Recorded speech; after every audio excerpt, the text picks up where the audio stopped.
Hey everybody, welcome back to my channel Limitless Learning. So our today's topic is contract of bailment. So let's begin. Contract of bailment की जो definition है वो given है under section 148.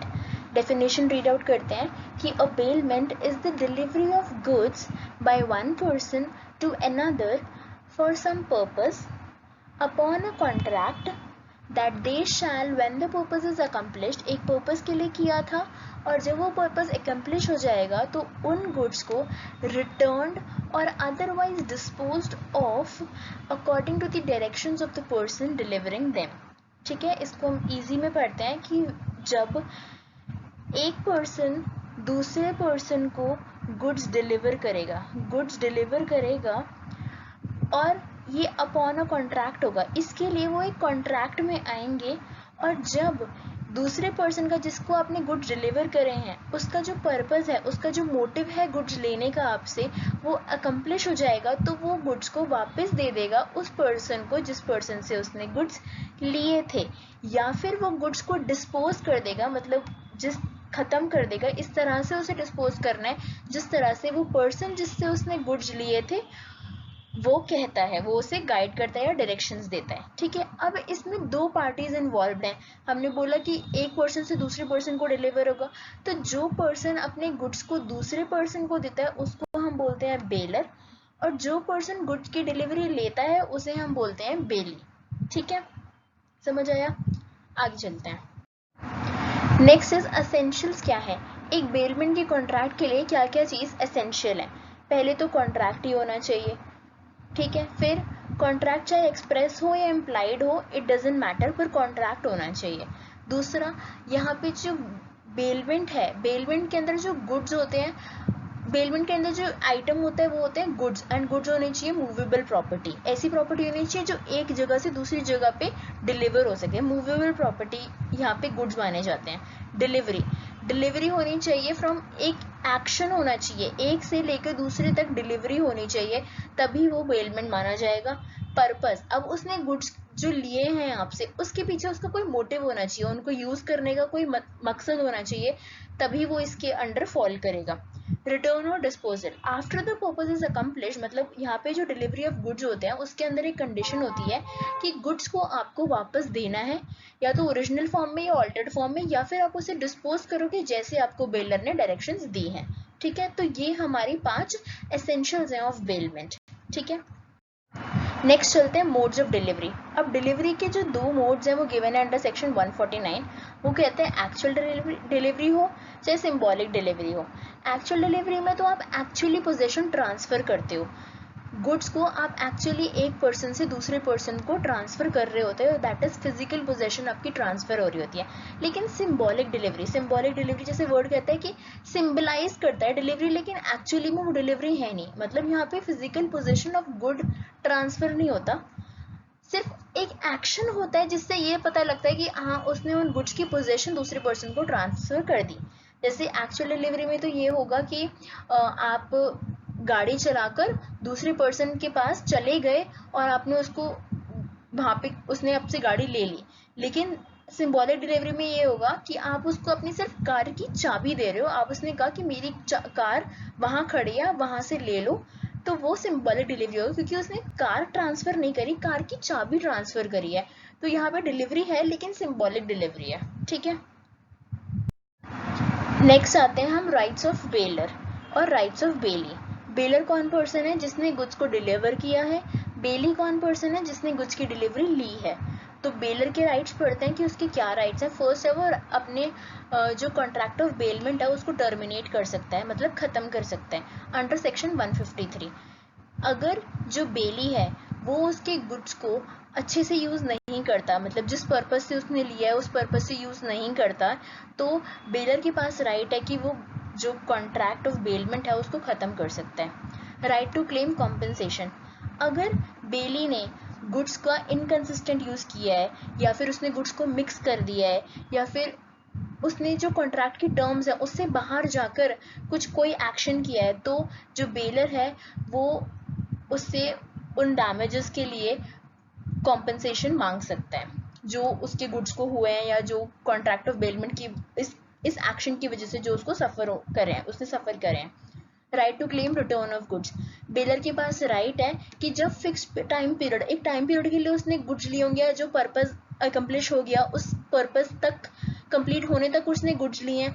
अब उसके बाद baler के पास राइट है कि अगर वो गुड्स नहीं दे रहा है उसको, बेली वापस उसको रिटर्न नहीं कर रहा है, तो वो उसके लिए उसको स्यू कर सकता है, कोर्ट में जाकर उसे क्लेम कर सकता है कि मेरे गुड्स को वापस आप दो। ठीक है, ये 3 राइट्स हो गए इसके। अब आते हैं हम राइट्स ऑफ बेली।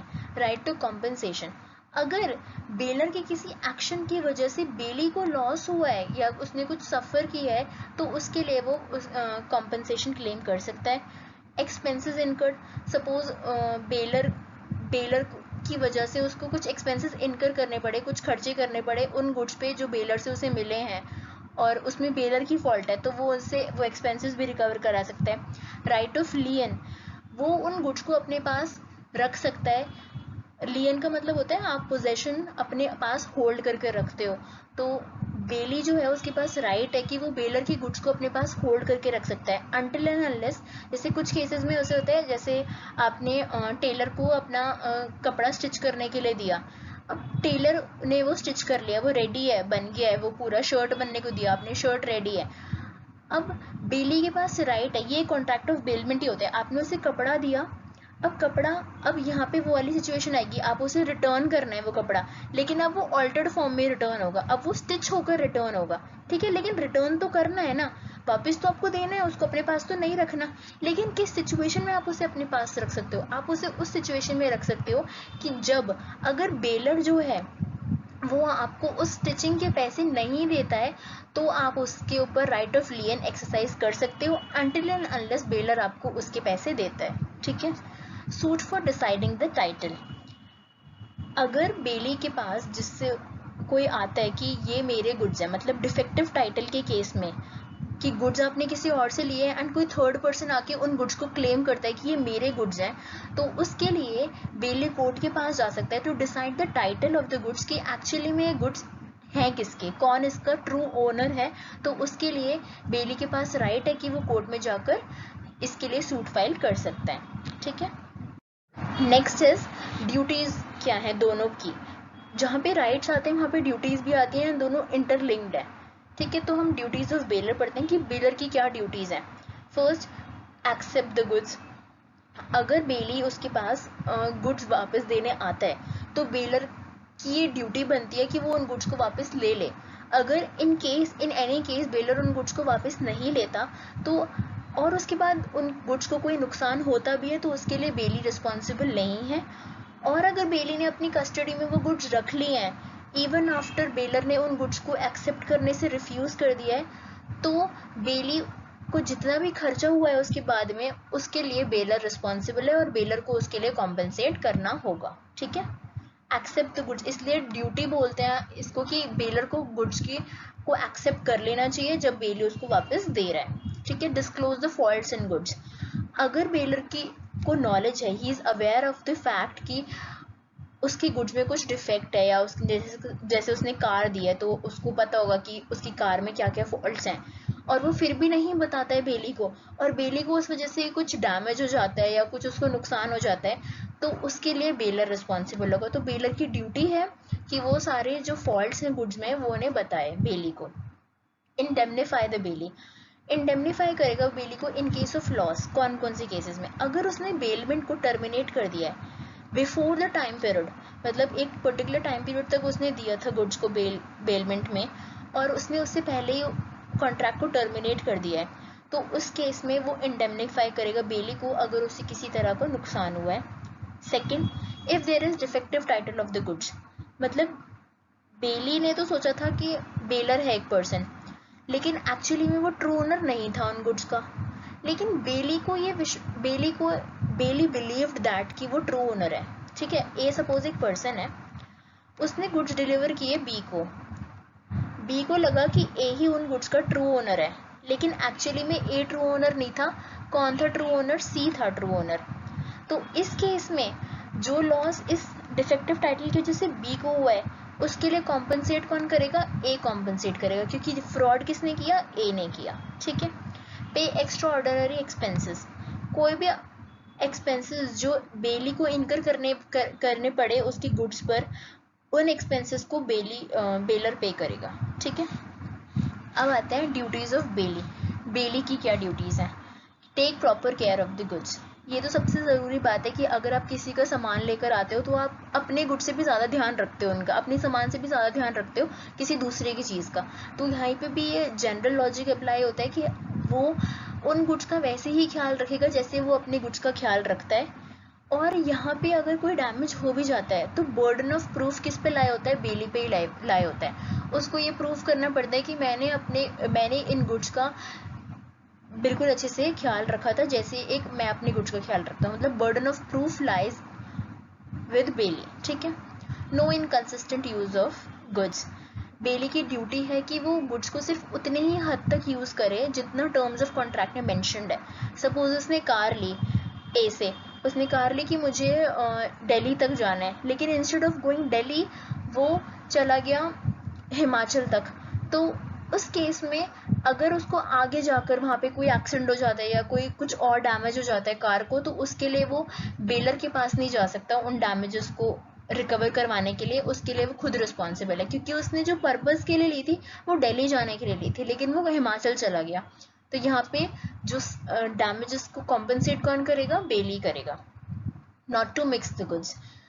अगर आप किसी के गुड्स लेकर आते हो, अगर बेली किसी के गुड्स लेकर आता है तो उसकी ये ड्यूटी है, अंडर सेक्शन 155 कहता है कि आप गुड्स को मिक्स नहीं कर सकते without the consent of baler. अब इसके अंदर 3 केसेस आते हैं। फर्स्ट आता है विद कंसेंट ऑफ बेलर। ठीक है, अगर बेलर ने बोला है कि आप गुड्स को मिक्स कर सकते हो तो उस केस में डिसाइडेड होता है कॉन्ट्रैक्ट में कि आप इक्वल प्रोपोर्शन बांटोगे उन गुड्स का। ठीक है, अगर without the consent of baler आपने गुड्स को मिक्स कर दिया और वो गुड्स सेपरेबल है, मतलब 2 केसेस हैं यहाँ पे। फर्स्ट में तो ये है कि गुड्स सेपरेबल है, सेकंड में कह रहा है कि गुड्स नॉन सेपरेबल है, और दोनों में बेलर का कंसेंट आपने नहीं लिया है। तो फर्स्ट की बात करें तो फर्स्ट ये कहता है कि अगर गुड्स सेपरेबल हैं तो उस केस में जो सेपरेशन का खर्चा आएगा, उन दोनों गुड्स के सेपरेशन का खर्चा जो है वो बेली बियर करेगा, बेलर बियर नहीं करेगा। ठीक है, लेकिन अगर गुड्स सेपरेट ही नहीं हो सकते, गुड्स मिक्स ऐसे हो गए हैं जैसे तेल है, आप 2 तरह के तेल को मिक्स कर दोगे तो कैसे अलग करोगे? तो अगर आपने ऐसे गुड्स हैं जिनको आपने मिक्स तो कर दिया, अब आप उनका अलग नहीं कर सकते, तो उस वजह से जो बेलर को लॉस हुआ है, आपने उसके गुड्स लिए ना, अब जो बेलर को लॉस हुआ है वो कौन बियर करेगा? वो बेली बियर करेगा और उसको कॉम्पनसेट करेगा बेलर को। ठीक है, next is return the goods.